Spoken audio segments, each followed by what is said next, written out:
ইমামতি করার, ইমাম তো একজন হবে, তো ইমাম হওয়ার বেশি হকদার কে? কে বেশি অগ্রাধিকার পাবে? এবং সাথে সাথে তারতিবুস সুফুফ, কাতারগুলো কিভাবে বিন্যস্ত করা হবে, কাতারগুলোকে কিভাবে সাজানো হবে, বা কাতার সাজানোর ক্ষেত্রে মুস্তাহাব পদ্ধতি কি, এই বিষয়ে আলোচনা হবে আর কি। আচ্ছা, এখানে তো মূল একটা বিষয় হলো যে যদি কোনো সময় কোন জায়গায় যদি ইমাম নিযুক্ত থাকে, তাহলে ইমাম নিযুক্ত থাকলে সে তো বেশি অধিকার পাবে, সে তো অগ্রাধিকার পাবে।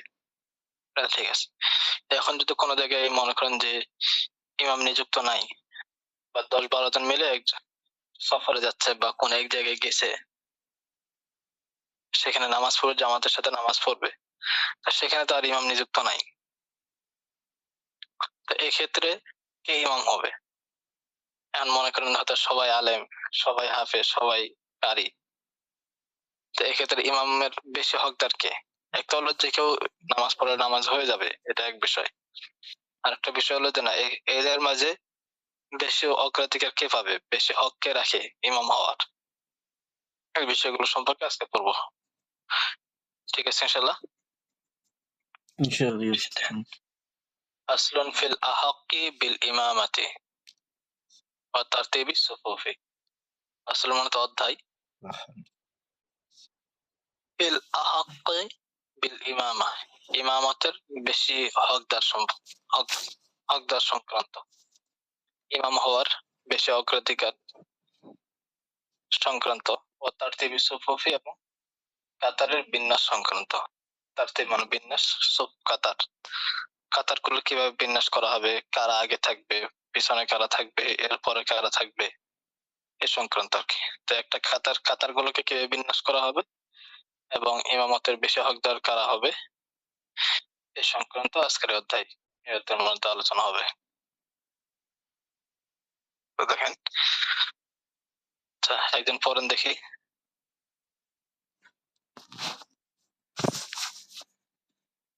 জি পড়েন। إذا إذا لم يكن بين الحاضرين صاحب منزل ولا ضيفة। সাহিবি হবে بين الحاضرين،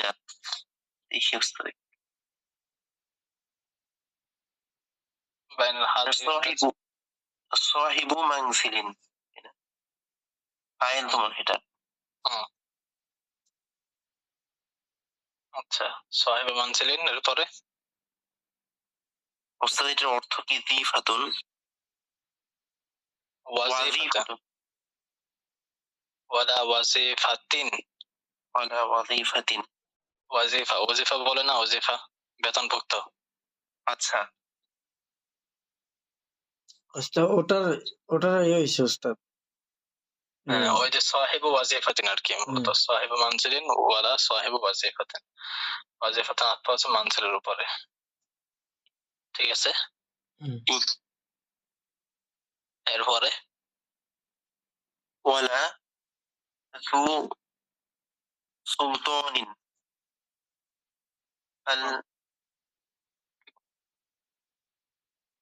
الأعلم أحق بالإمامة، فالأعلم أحق بالإمامة، ثم الأقرأ، ثم আচ্ছা সবের পরে আসি, সবাই কি দেন। إذا لم يكن بين الحاضرين صاحب منزل ولا وظيفة ولا ذو سلطان। একটা হলো যে যদি ইমাম নিযুক্ত থাকে, বেতনভুক্ত হোক, ইমাম যদি নিযুক্ত থাকে তাহলে সে তো অগ্রাধিকার পাবে সব সময়। আরেকটা হলো যদি না, বাড়ির মালিক কারো বাড়িতে নামাজ পড়তেছে, সেক্ষেত্রে বাড়ির মালিক, এখন বাড়ির মালিক যে বাড়িওয়ালা, সে হয়তো এমন হতে পারে যে বাড়িটা সে প্রকৃতপক্ষে মালিক, অথবা সে ভাড়া নিছে, অথবা চেয়ে নিছে কিছুদিন থাকার জন্য, ভাড়া ছাড়াই এমনিতে, যেভাবে হোক বাড়িওয়ালা আর কি। বাড়িওয়ালা যদি উপস্থিত থাকে তাহলে অন্যান্য উপস্থিত যারা আছে সকল অন্যান্য উপস্থিতদের মধ্যে থেকে বাড়িওয়ালা সে বেশি অগ্রাধিকার পাবে। ঠিক আছে? তবে এটা কখন? যে বাড়িওয়ালা যদি সে নিজেই নামাজ কিভাবে পড়াইতে হয়, নামাজের কেরাত সম্পর্কে, নামাজ সম্পর্কে যদি তার এলেম থাকে তখন। তাহলে যেমন হয় যে না সে নামাজ পড়াইতে পারবে না, তখন তো সে আর অগ্রাধিকার পাবে না। এখন কথা হলো যে সবাই নামাজ পড়াইতে পারবে, সবাই সমান, সবারই নামাজ সংক্রান্ত এলেম আছে, সবকিছু আছে। তো এখন সবাই যে সবার মধ্যে যে সে গুণগুলো আছে, যেমন এক্ষেত্রে এদের মাঝে বেশি হকদার কে? সবারই ইমামতি করার যোগ্যতা আছে। কয়েকজন মানুষ একটা বাড়িতে গেছে, তো সেখানে সবারই ইমামতি করার যোগ্যতা আছে। তো এখন এদের মধ্যে বেশি হকদার কে? ইমামতির বেশি হক কে রাখে? এই বিষয়টাতে হলো প্রশ্ন। তো এটার ক্ষেত্রে দেখতে হবে যে সে বাড়িওয়ালা আছে কিনা। যদি বাড়িওয়ালা থাকে তাহলে বাড়িওয়ালা বেশি অগ্রাধিকার পাবে। যদি সেখানে কে না থাকে, ইমাম নিযুক্ত না থাকে। এখন যদি বাড়িওয়ালা সেখানে নাই, কিন্তু ওইখানে বেতনভুক্ত ইমাম আছে বা ওইখানে নির্ধারিত ইমাম সাহেব আছেন, তাহলে পিছনে যত বড় আলেম থাকুক না কেন, ওই নির্ধারিত ইমাম সাহেব যদি থাকে তাহলে ওই ইমাম সাহেবই বেশি হকদার। সে চাইলে সে নামাজ পড়াতে পারে, অথবা যদি উনি চান তাহলে অন্য কাউকে বা পিছনে বড় যদি কোনো আলেম থাকে বা অন্য কেউ তার থেকে বড় কেউ থাকে, তাকে কেউ সামনে আগে দিতে পারেন, তাকে ইমামতের জন্য সামনে এগিয়ে দিতে পারে। এটা হলো তার ঐচ্ছিক, কিন্তু বেশি হকদার হলো তারই। বুঝতে পারলাম? আচ্ছা আচ্ছা ওস্তাদ, তার ঘর। হ্যাঁ, এখানে ওজিফা এখানে অর্থ কি হলো? ওয়াজিফাতুন মানে হলো বেতন, হুম, শাব্দিক অর্থ। এখন তার সাহেবু ওয়াজিফাতিন, বেতনওয়ালা, হুম। মানে জুল যে বেতনভুক্ত আর কি। জুল সুলতানি মানে বাদশা বলা হয়। সুলতানি মানে হলো বাদশা, মানে ক্ষমতাবান ব্যক্তি অথবা তার প্রতিনিধি। বাদশা বলতে কোন বাদশা? অর্থাৎ যে ইসলামী রাষ্ট্রের কোন একজন শাসক, কাজী বা ওলি বা গভর্নর, বিচারক ইত্যাদি এরা। অর্থাৎ সরাসরি বাদশা বা বাদশার প্রতিনিধি কেউ যদি উপস্থিত থাকে তাহলে এক্ষেত্রে সে প্রাধান্য পাবে। হুম, কারণ যেটা আমির বা গভর্নর বা কাজী যে, সে তো হলো যে নামাজ, এটা নামাজের ইমামতিকে বলা হয় ইমামতে সুগরা, ছোট ইমামত। আর রাষ্ট্র ক্ষমতার যে ইমামতি, এটাও তো এক ধরনের ইমামত, নেতৃত্ব। এই নেতৃত্বকে বলা হয় ইমামতে কুবরা। যখন তার উপর ইমামতে কুবরার দায়িত্ব আছে, বড় ইমামতির যেটা, সেটার দায়িত্ব যখন আসছে, সুতরাং এর যে ছোট যে ইমামতের দায়িত্ব, এটার অগ্রাধিকার সে অবশ্যই পাবে। তো এই জন্য বলতে বলা জুল সুলতানিন। এবং যদি বাচ্চা বা বাচ্চা প্রতিনিধি না থাকে, তাহলে বাচ্চা বাচ্চার প্রতিনিধিও নাই বা বাচ্চাও নাই, ঘরের মালিকও নাই, বেতনভুক্ত ইমামও নাই। তো এরা থাকলে এরা সবসময় অগ্রাধিকার পাবে। এখন এরা যদি কেউ না থাকে তখন কি করবে? তখন ইমামতের অধিকার বা এক্ষেত্রে বেশি হকদার কি হবে? তো এটা শুরুটা কখন আসবে? যে হয়তো কয়েকজন একসাথে যাচ্ছে, কোনো জায়গায় সফরে যাচ্ছে বা কোনো জায়গায় এক জায়গায় একত্রিত হয়েছে, তো সেখানে তো বাচ্চাও নাই, ঘরওয়ালাও নাই, আবার মনে করেন যে সেখানে বেতনভুক্ত বা নির্ধারিত কোনো ইমামও নাই। এই ক্ষেত্রে আবার ইমামতের যোগ্যতা সবারই আছে। এখন এমত অবস্থায় বেশি হক কে রাখবে বা বেশি অগ্রাধিকার কে পাবে ইমামতির? তখন হলো ফাল আলামু আহাক্কু বিল ইমামাতি। আল আলাম, সুতরাং যে আলাম বলতে বেশি জ্ঞানী, অর্থাৎ নামাজ সংক্রান্ত বিষয়গুলো ভালোভাবে জানে। ঠিক আছে? নামাজের সুন্নত সংক্রান্ত, নামাজের কেরাত সংক্রান্ত, নামাজ কোন কেরাত সুন্নত, কোন কোন কিভাবে কেরাত পড়তে হয় ইত্যাদি। অর্থাৎ নামাজের এক কথায় নামাজ সংক্রান্ত যতগুলো বিষয় আছে, নামাজ সংক্রান্ত বিষয়গুলো সম্পর্কে যে কয়েকজন আছে এদের মধ্যে সবচেয়ে যে বেশি জানে, যে কয়েকজন ওই জায়গায় আছে এদের মধ্যে যে নামাজের মাসলা মাসাইল সম্পর্কে, নামাজ সংক্রান্ত যত বিষয়গুলো আছে এদের মধ্যে এই সংক্রান্ত বিষয়গুলোতে যে সবচেয়ে বেশি জানে, বড় আলেম, সেই ইমামতের বেশি হকদার। ঠিক আছে? বুঝে আসছে তো? জি ওস্তাদ। জি, আচ্ছা। এরপর এখন যদি কথা হয় যে না সবাই বড় আলেম, মানে সবাই এলেমের দিক দিয়ে মনে করেন যে হয়তো সমান, নামাজের সংক্রান্ত বিষয়গুলো সবাই সব ভালোভাবেই জানে। তাহলে এখন সবাই যদি ভালোভাবে জানে তাহলে এখন কে ইমামতি করাবে? আগে তো ছিল যে নামাজের মাসালা সম্পর্কে ভালো জানে সে করাবে, এখন যদি সবাই ভালো জানে, সবারই একই অবস্থা আর কি, তো সকলের একই অবস্থা হলে তখন কি করবে? তো ওদের সবার যদি একই অবস্থা হয় তখন হলো সুম্মাল আকরা, কারণ এদের মধ্যে যে বেশি বড় কারি। আকরা বলতে এখানে দুইটা অর্থ হতে পারে, একটা হলো যে যার কোরআন বেশি হেফজ আছে, বেশি মুখস্থ আছে, অথবা যার তেলাওয়াত সুন্দর, দুইটা এখানে উদ্দেশ্য হতে পারে। তাহলে যদি সবাই মাসালা সংক্রান্ত বিষয়গুলোতে সব ভালো জানা আছে, জানাশোনা আছে, তখন দেখতে হবে এদের মধ্যে কেরাত বেশি সুন্দর কার, বা বড় বেশি ভালো কারি কে। তো বেশি ভালো কারি যে হবে, যে বেশি ভালো করতে পারে, সেই অগ্রাধিকার পাবে ইমামতের। এমন কথা হলো যে না সবাই ভালো কারি, সবাই ভালো সমান আলেম, মাসালা সংক্রান্ত সবাই একই লেভেলের, আবার কেরাতের দিক দিয়েও বা সুন্দর কণ্ঠ, সুন্দর কেরাতের দিক দিয়ে সবাই একই লেভেলের, তখন কি হবে? তখন বলে সুম্মাল আওরা, সুম্মাল আওরা, অথবা যে বেশি পরহেজগার। একটা হলো তাকওয়া আর ওয়ারা, দুইটার অর্থই আসে পরহেজগার, কিন্তু দুইটার ব্যবহারের ক্ষেত্রে একটু পার্থক্য আছে। তাকওয়া বলা হয় যে হারাম বা নিষিদ্ধ কাজ থেকে বিরত থাকা, ঠিক আছে? আল্লাহ তাআলা যে বিষয়গুলোকে নিষিদ্ধ করেছেন বা নিষিদ্ধ বিষয়গুলো থেকে বিরত থাকা, এটাকে বলে তাকওয়া। যে বিরত থাকে তাকে বলে মুত্তাকি।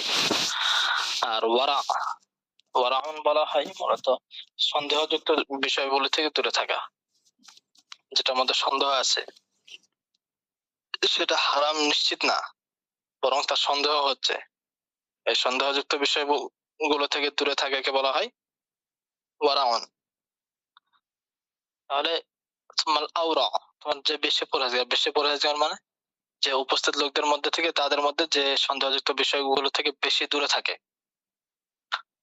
এমনি যারা আলেম হিসেবে বা কারি হিসেবে হারাম বিষয়গুলো থেকে তো দূরে থাকবেই, পাশাপাশি সন্দেহযুক্ত বিষয়গুলো থেকে যা বেশি যে দূরে থাকে সে বেশি অগ্রাধিকার পাবে।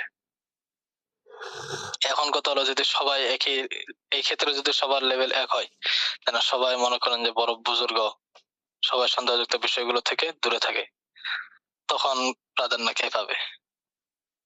তখন বলতে সোম্মাল আসান্ন। আসান্ন মানে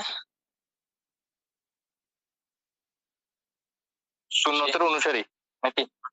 না, আসান্ন মানে সিন্নুন, সিন্নুন মানে বয়স না, সিন্নুনের বহুবচন হলো আসান্নুন, ঠিক আছে? যার বয়স বেশি আর কি, ঠিক আছে? যার বয়স বেশি সে প্রাধান্য পাবে, যেহেতু সব দিক দিয়ে একই, সবাই সমান আলেম, একই লেভেলের আলেম, একই লেভেলের কারি, একই লেভেলের পরহেজগার, এক্ষেত্রে বয়সের দিক দিয়ে তো আর সবাই এক হবে না। বলতে তাহলে এদের মধ্যে যে বয়স বেশি, বয়স হিসেবে সে অগ্রাধিকার পাবে। এখন কথা যদি না বয়সে যদি সমান হয়, বয়সের দিক দিয়ে যদি সমান হয়ে যায়, তখন সুম্মাল আহসানু খুলুকান, অথবা চরিত্রের দিক দিয়ে যে বেশি উত্তম, বেশি ভালো, যার চরিত্র বেশি ভালো সে প্রাধান্য পাবে। এখন চরিত্র যদি সবার সমান হয়, এইটার দিয়ে যদি সবাই একই লেভেলের হয়, তাহলে সুম্মাল আহসানু ওয়াজহান, যার চেহারা ভালো, যে চেহারার দিক দিয়ে সৌন্দর্য বেশি সুন্দর, তাহলে চরিত্রের দিক দিয়ে সবাই সমান, তখন আসবে কে? যে সৌন্দর্য, যার চেহারার দিক দিয়ে বেশি সৌন্দর্য আর কি, সৌন্দর্য মণ্ডিত, সে প্রাধান্য পাবে। এখন যদি দেখা যায় যে না সবার এটাতে যদি সবাই একই লেভেলের না, সবার সৌন্দর্য, সবার চেহারা মনে ভালো, তখন সুম্মাল আশরাফু নাসাবান, অথবা কে আসবে? বংশের দিক দিয়ে যে সম্ভ্রান্ত বংশের, অথবা হলো বংশের দিক দিয়ে তার সম্ভ্রান্ত, যে সম্ভ্রান্ত সে প্রাধান্য পাবে। এখন বংশের দিক দিয়ে সবারই বংশ যদি আবার সম্ভ্রান্ত বংশ হয়ে থাকে, তখন সুম্মাল আহসানু সৌতান, যার আওয়াজ সুন্দর, আওয়াজ বেশি সুন্দর, তার উপর আকরা, আকরা দ্বারা এখানে ওটা উদ্দেশ্য হবে যে আকরা মানে হলো যে বেশি হেফজ যার বেশি আছে আর কি, কোরআন মাজিদ হয়তো পুরোটা হেফজ করছে, কেউ হয়তো বেশি হেফজ করেনি ওইটা। আর সুম্মাল আহসানু সাওতান এখানে আসবে যে আওয়াজ সুন্দর, কণ্ঠ সুন্দর আর কি। এখন আওয়াজ সুন্দর এই ক্ষেত্রেও যদি সবাই সমান হয় তখন সুম্মাল আনযাফু সাওবান, আনজাফ মানে হলো বেশি পরিষ্কার, সাওবান মানে কাপড়। কাপড়, কাপড়ের দিক থেকে, কাপড় ইত্যাদির দিক থেকে যে বেশি পরিচ্ছন্ন, বেশি পরিষ্কার থাকে, বেশি পরিষ্কার, যার কাপড় বেশি পরিষ্কার সে প্রাধান্য পাবে। এখন কথা হলো এটাতেও যদি সবাই সমান হয় তাহলে কি করবে? ফাইন ইস্তাওয়াও, যদি যারা সবাই বরাবর হয়, সমান হয়, ইউকরাউ, তখন লটারি করা হবে। তখন কি করা হবে? লটারি মানে এতগুলো বিষয় যদি এক হয়, যে সবাই একই লেভেলের আলেম, সবাই কারি, সবাই পরহেজগার, আবার বয়সে এক, এরপর চরিত্র দিক দিয়েও সমান, চেহারাও সুন্দর, বংশ আবার সবার সম্ভ্রান্ত, কণ্ঠ সবার এক, সবাই পরিষ্কার পরিচ্ছন্ন, এতগুলো দিক দিয়ে তো সবার তো এক হওয়া সম্ভব না, সাধারণত হয় না। কিন্তু তারপরে যদি হয়ে যায় যে কয়েকজন সফরে যাচ্ছে বা কোনো এক জায়গায় যাচ্ছে, আর সবাই যদি এই বিষয়গুলোতে এক হয়ে যায় তখন দুইটা সুরত, হয়তো লটারি করা হবে অথবা ওই যারা যারা আছে একসাথে, ওই জামাতের মধ্যে যারা আছে তাদের ইখতিয়ার থাকবে, তারা যাকে ইচ্ছে তাকে ইমাম বানাইতে পারে।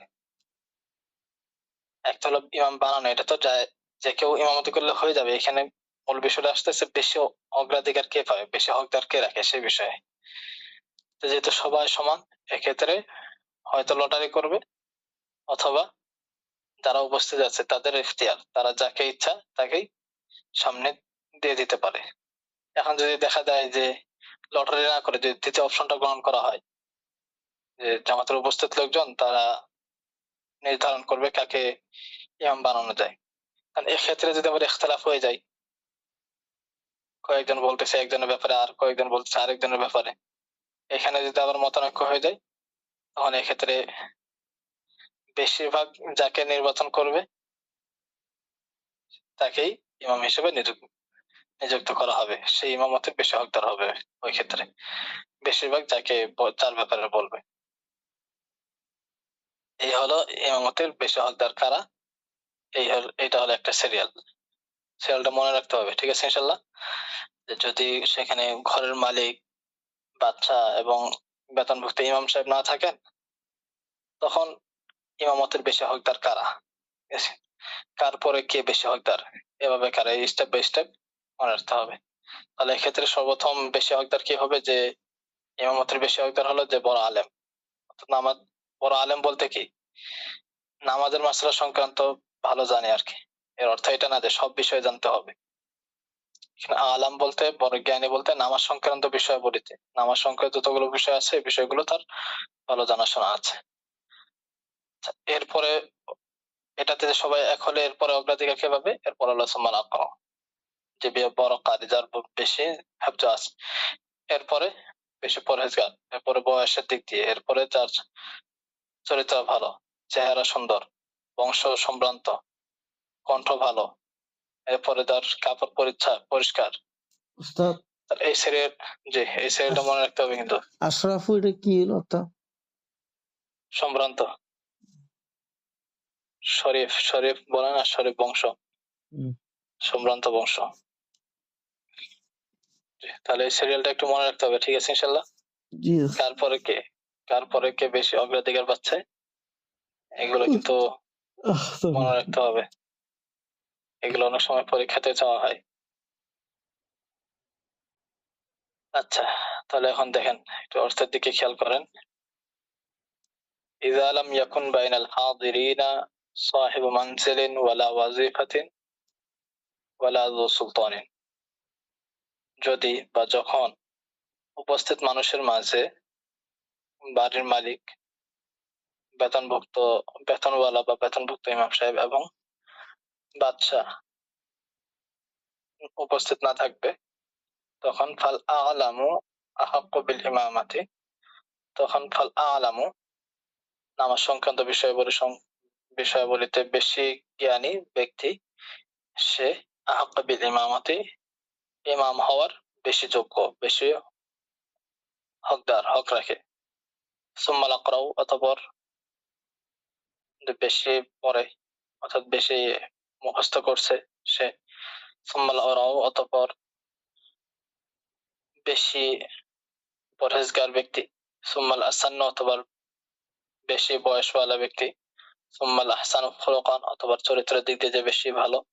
সুম্মাল আহসানু ওয়াজহান অথবা চেহারার দিকে যে বেশি সৌন্দর্য। সুম্মাল আশরাফু নাসাবান অথবা বংশ হিসেবে যে বেশি সম্ভ্রান্ত। সুম্মাল আহসানু সাওতান অথবা আওয়াজ কণ্ঠ হিসেবে যার বেশি সুন্দর। সুম্মাল আনজাফু সাওবান অথবা কাপড়ের দিক দিয়ে যে বেশি পরিচ্ছন্ন। বা ইনিস্তাওয়াও সুতরাং যদি তারা সবাই সমান হয়, এই বিষয়গুলোতে যদি সবাই সমান হয়ে থাকে, ইউকরাউ লটারি করা হবে। আবিল খিয়ারু লিল কওম অথবা কওমে উপস্থিত মানুষ যারা আছে তাদের ইখতিয়ার থাকবে, তাদের ইচ্ছাধীন থাকবে, তারা যাকে বানাবে সেই ইমাম হবে। তখন ফাইন ইখতালাফু তারা যদি ইখতিলাফ করে, মতানৈক্য করে ইমাম নির্বাচন করার ক্ষেত্রে যদি এখন মতানৈক্য করে ফেলাই, আল ইবারাতু বিমা ইখতারাহুল আকসারু আল ইবারাতু সুতরাং গ্রহণযোগ্য হবে বিমা ওই মত সংক্রান্ত ইখতারাহুল আকসার যাকে বেশিরভাগ মানুষ গ্রহণ করেছে।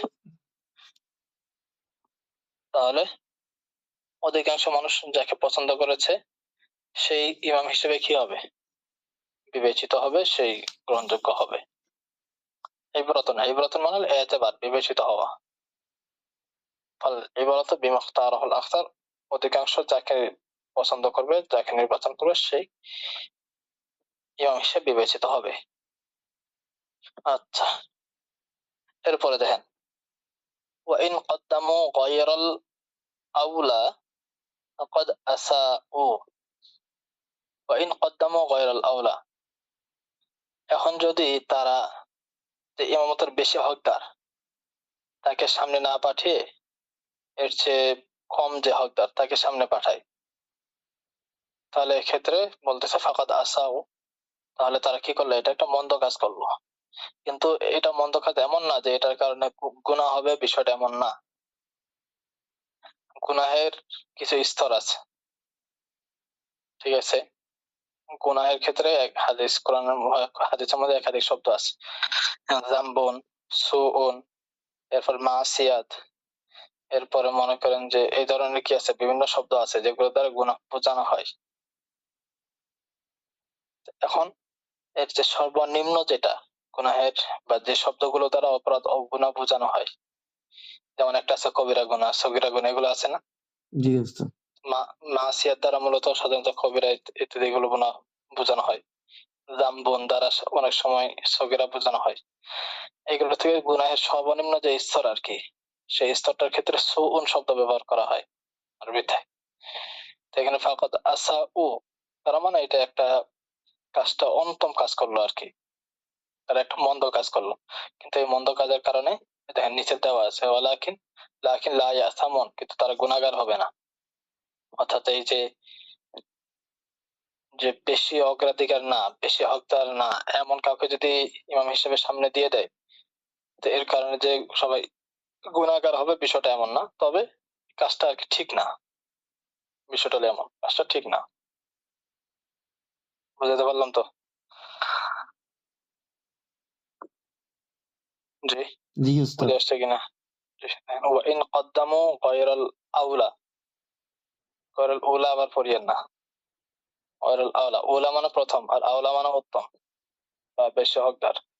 ওয়াইন কদ্দামু আর যারা তারা যদি সামনে দেয়, অগ্রসর করে দেয়, গায়রাল আউলা মানে যে বেশি হকদার তাকে ছাড়া অন্য কাউকে, ফাকাদ আসাও তাহলে তারা মন্দ কাজ করলো।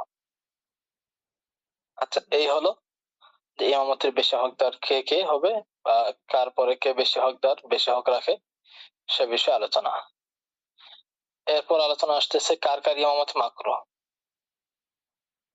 কার কার ইমামতি করা কি হবে, মাকরু। মাকরুহ হবে, এ বিষয়ে আলোচনা আসতেছে। আচ্ছা, এর মধ্যে দেখো কুরিহা ইমামাতুল আবদি ওয়াল আমা ওয়াল আরাবি ওয়া ওয়ালাদিস জিনা ওয়াল জাহিলি ওয়াল ফাসিকি ওয়াল মুবতাদিই। কয়েক শ্রেণীর মানুষের ব্যাপারে বলছে কুরিহা মানে তো মাকরুহ করা হয়েছে বা মাকরুহ। ইমামাতুল আবদি, আব্দুল মানে গোলাম। গোলাম। এরপরে আমা, আমা শব্দের অর্থ কি? আহ, অন্ধ না? হ্যাঁ, অন্ধ। হচ্ছে হচ্ছে এরপরে আরবি, আরবি আর মানে গ্রাম্য মানুষ, গ্রাম্য লোক। গ্রাম্য বলতে এখন আমাদের মনে কিন্তু গ্রামের লোক, এই গ্রাম্য না। মানে গ্রাম্য লোক বলতে যেখানে জুমার নামাজ ওয়াজিব না, ঠিক আছে, শহরের সাথে ওরকম সম্পর্ক নাই। এটা মরুভূমি এলাকাগুলোতে অনেক থাকে, জায়গায় জায়গায়। ভারতে বলে অনেক জায়গায় আছে, আমাদের পার্বত্য চট্টগ্রামে মনে হয় কিছু কিছু জায়গায় আছে আর কি। এটা যে শহরের সাথে ওনাদের তেমন সম্পর্ক নাই, শহরের বা আধুনিক যুগের সাথে ওনাদের চিনেই না, কিছু জানেই না, খুব সহজ সরল, তা গ্রাম্য লোক। এরপর বলা দিচ্ছি না, বলা দিচ্ছি না মানে হলো যারা সন্তান। এরপরে ওয়াল জাহিল, মূর্খ। জাহিল মানে মূর্খ। সে যদি ইমামতি নাই জানে, তো মূর্খ যদি হয় তাহলে তো অবশ্যই এটা মাকরুহ। ওয়াল ফাসিক, ফাসিক মানে হলো কবিরা যে গুনাহ। ফাসিক গুনাহগার।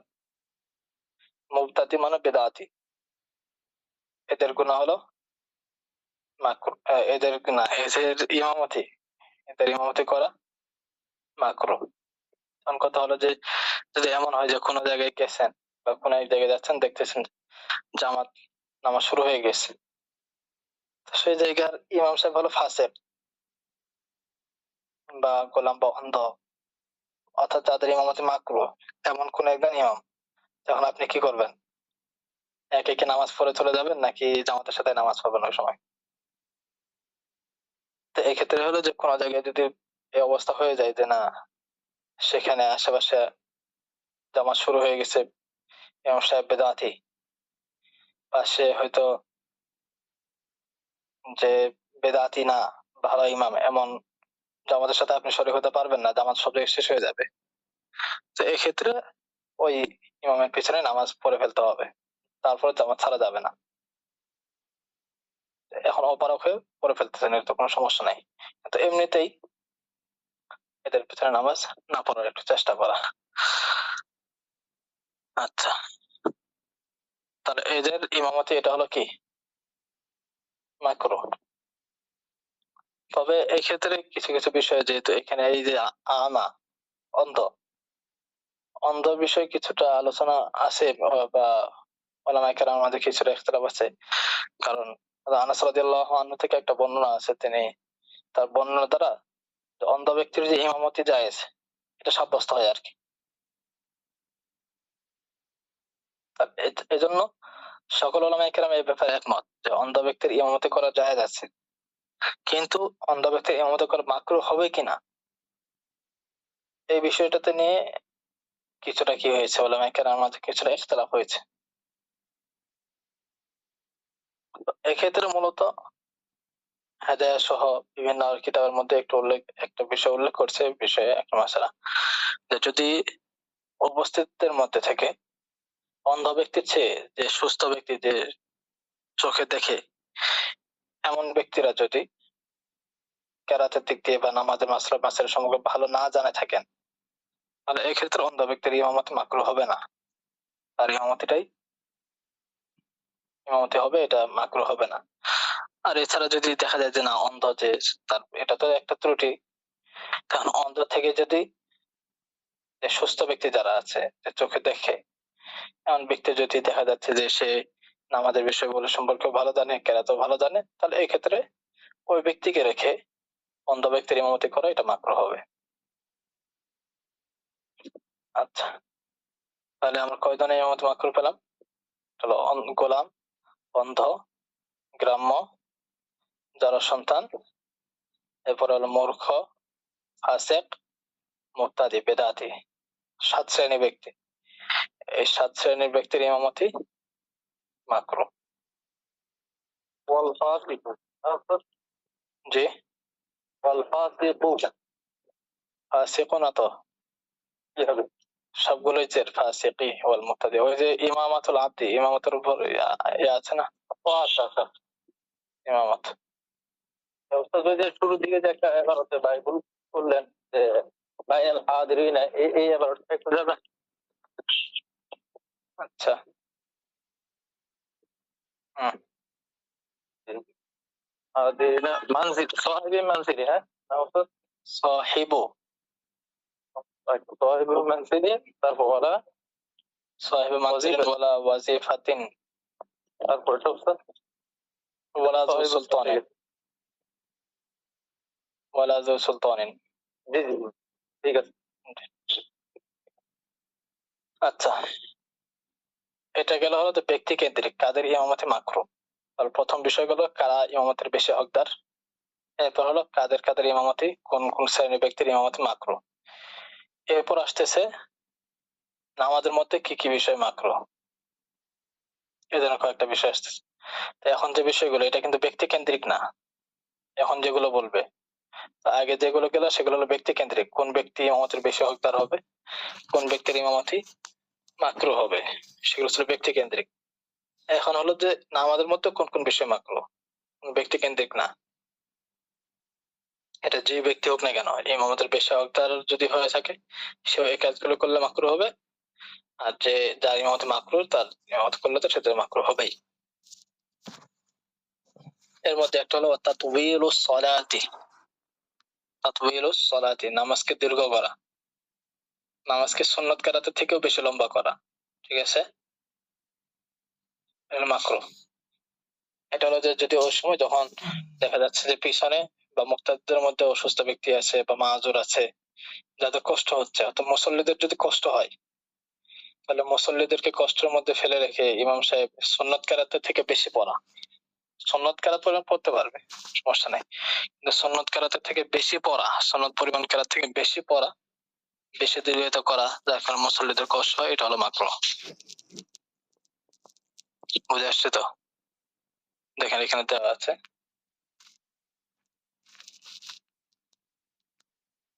আর এখানে আবার আরেকটা কথা বলছে যে মুসল্লিদের কষ্ট হোক বা না হোক, এটা বেশি লম্বা করা চাই, এটা লম্বা কেরাত হতে পারে, অথবা বক্তৃতা হতে পারে, অথবা দোয়ার ক্ষেত্রে হতে পারে, এটা হলো মাকরুহ। আচ্ছা, ওয়া তাসবিলুস সালাহ, নামাজকে দীর্ঘতর করা। তারা নামাজের দীর্ঘতর করতে এখানে যে কোনো রুকুনের ক্ষেত্রে হতে পারে, অর্থাৎ কেরাতের ক্ষেত্রে বেশি লম্বা করছে, অথবা রুকু সিজদাতে গিয়ে বেশি লম্বা করে ফেলছে, তো কোনো দোয়া পড়তে বেশি লম্বা করছে, তো এটা হলো সুন্নতের থেকে, সুন্নত যে পরিমাণ, সুন্নত পরিমাণ থেকে বেশি লম্বা করে মাকরুহ। এরপর ওয়া জামাআতুল উরাতি ওয়ান নিসাই, জামাআতুল উরাতি ওয়ান নিসাই, উরাত মানে হলো আরিনা পূর্বতন উরাত, উলঙ্গ ব্যক্তি, আর নিসা মানে মহিলা। উলঙ্গ ব্যক্তিদের, উলঙ্গ ব্যক্তিদের জামাত এবং মহিলাদের জামাত, এটা হলো মাকরুহ। আচ্ছা, উলঙ্গ ব্যক্তিদের জামাত, এটা হলো মাকরুহ। যদি সবাই উলঙ্গ হয়ে থাকে, কারো কাপড় না থাকে, এক্ষেত্রে একাকি পড়াই ভালো, যেন কারো সতর্ক কেউ না দেখে। তারপর জামাতের সাথে পড়লে জামাত আদায় করতে পারবে, ওটা পদ্ধতি হয়তো আপনারা পড়ে এসেছেন কিভাবে জামাত পড়বে। আচ্ছা, এরপরে নারী, মহিলা, শুধুমাত্র মহিলাদের জামাত, যেখানে কোনো পুরুষ নাই, এটা হলো মাকরুহ তাহরিমি, শুধু মহিলারা আছে, তো এদের মধ্যে একজন জামাতের সাথে নামাজ পড়ে, এটা হলো মাকরুহ তাহরিমি। ঠিক আছে, হারামের কাছাকাছি আর কি, মাকরুহ তাহরিমি। তবে তারপর যদি কেউ নামাজ পড়ে, নামাজ তো হয়ে যাবে, কিন্তু গুনাহগার হবে, মাকরুহ তাহরিমি হবে। আর যদি ইয়া থাকে, পুরুষ থাকে, তখন সেক্ষেত্রে মাকরুহ তাহরিমি হবে না। কখন যদি মনে, আচ্ছা বাড়িতে মনে করেন যে, তো বাড়িতে মাহরামের সাথে নামাজ পড়া, মাহরামের সাথে যদি দেখা যাচ্ছে হয়তো বাড়িতে নামাজ পড়তে হচ্ছে, সে কোথায় যাচ্ছে না, কোনো কারণে দেখা যাচ্ছে হয়তো তার মাহরাম কোন পুরুষের তো সে বাড়িতে নামাজ পড়তে হচ্ছে। তো বাড়িতে নামাজ পড়লেও সে তার বাড়ির যারা আছে, তার স্ত্রী বা মা বা মেয়ে, এদেরকে নিয়ে জামাতের সাথে নামাজ আদায় করতে পারবে, সমস্যা হবে না। তবে এক্ষেত্রে জামাতের সাথে নামাজ আদায় করে একজনও যদি হয়, যদি দেখা যাচ্ছে যে স্বামী স্ত্রী নামাজ পড়তে যাচ্ছে জামাতে, স্বামী ইমাম, তো স্ত্রী কিন্তু এক্ষেত্রে জামাতের সময় এমনি যদি দেখা যায় যে মুসল্লি একজন হয়, মুক্তাদি একজন হয়, তাহলে ইমাম সাহেবের ডান পাশে দাঁড়ায় না স্বাভাবিকভাবে, জি এক্ষেত্রে উস্তাদ। কিন্তু আবার এক্ষেত্রে কিন্তু এভাবে ডান পাশে দাঁড়াতে পারবে না যদি স্বামী স্ত্রী যদি করে নামাজ পড়ে, ডান পাশে দাঁড়াতে পারবে না, বরং পিছনে কাতারে দাঁড়াতে হবে, একজন সামনে একজন পিছনে। একজন হোক, নারী যদি হয়ে থাকে, মেয়ে হয়ে থাকে, তো একজন হোক, দুইজন হোক, পাঁচজন হোক, যতজনই হোক, সে সবসময় ছেলে পুরুষ যদি স্বামীও যদি হয় তারপর তাকে পিছনে দাঁড়াইতে হবে। এটা তো এই জন্য এটা মাহরামদের সাথে এটা জামাত করা যেতে পারে, এটা সমস্যা নাই। কিন্তু শুধুমাত্র মহিলাদের জামাত এটা হলো মাকরুহ তাহরিমি। পুরুষ সহ যদি হয়ে থাকে তাহলে তখন সেটা মাকরুহ তাহরিমি হবে না, অর্থাৎ মহিলা ইমাম হওয়া আর কি, এটা বড় সমস্যা। এটা মাকরুহ তাহরিমি। আর মহিলা ইমাম না হয় যদি এমনি হয় তাহলে মাকরুহ তাহরিমি না। আচ্ছা, এখানে যেটা বলছিল মহিলাদের জামাত, মহিলাদের জামাত বলতে এমনি স্বাভাবিক ভাবে যে মসজিদের মধ্যে এসে নামাজ পড়া, এই বিষয়টা নিয়ে বলছে। এখন যেটা বললাম যে বাড়িতে যদি করে থাকে তখন সেটা কি হবে না, মাকরুহ হবে না, অর্থাৎ যেখানে ফিতনার কোনো আশঙ্কা নেই, এমন যদি হয়ে থাকে তাহলে কোনো সমস্যা নেই। আর ফিতনার আশঙ্কা থাকলে তখন সেটা মাকরুহ হবে। জি বলেন। উস্তাদ মানে আমি কোন জায়গায় মানে নামাজ পড়তেছি, নামাজের জন্য মানে গেলাম আর কি। তো ওইখানে একজন এমন ব্যক্তি ইমামতি করতেছে, সে না জানে মাসালা, কোরআন কোরআন শরীফ বাংলা মানে দেখি পড়ে আর কি, মানে আরবি পারে না একদম, মানে দেখা যাচ্ছে মানে এর মাখরাজ কোন সিফাত ঠিক আচ্ছা নেই আচ্ছা, এক্ষেত্রে যদি দেখা যায় যে মানে কেরাতে সমস্যা বা কেরাত যদি উচ্চারণ সঠিকভাবে না হয় তাহলে তো নামাজ হবে না। আর যদি কেরাত যদি ঠিক থাকে তাহলে মাসালাগত সমস্যা থাকলেও সমস্যা নেই, নামাজ হয়ে যাবে। কেরাতে সমস্যা হয়ে যাবে না। যদি দেখা যাচ্ছে কেরাতে সমস্যা হয়ে যাচ্ছে, মানে উচ্চারণে তার ঠিক হচ্ছে না, না তাহলে ঠিক তো আছে। অর্থ পরিবর্তন হয়ে গেলে তো নামাজই হবে না। তখন এই ক্ষেত্রে হয়তো পড়লেও পরবর্তীতে নামাজ আবার পুনরায় পড়ে ফেলতে হবে। জি জি উস্তাদ, জি। জি। মহিলাদের জামাত মাকরুহ বললাম, তাই না? জি। আবার বলে তোমার ওই সমস্যা, এই বিষয়টা আমি বলে দিবো। আচ্ছা, তো সময় শেষ হয়ে গেছে, এটা ইনশাআল্লাহ পরে ধরছি। এটা হলো যে যেহেতু এমনি সাধারণত মুতাআখিরিন উলামায়ে কেরাম ওনাদের সবার সিদ্ধান্ত হলো যে জামাতে এখন মহিলাদের উপস্থিতি হওয়া এটা হলো মাকরুহ তাহরিমি, কারণ ফিতনার আশঙ্কা আছে বিশেষ করে এই যুগে। মানে পুরুষ যদি নামাজ পড়ায়ও মহিলারা জামাতে উপস্থিত হওয়াটা মাকরুহ, এটা বলতে। হ্যাঁ হ্যাঁ এটা। আর এছাড়া বাড়িতে তো এখানে যদি অনেক সময় পড়তে চায় স্বামী স্ত্রী, বা এটা সমস্যা নেই, এটা পড়তে পারবে। জি, ঠিক আছে, জাযাকুমুল্লাহ। এই মাসআলাটা সামনে আরো ক্লিয়ার করবো ইনশাআল্লাহ।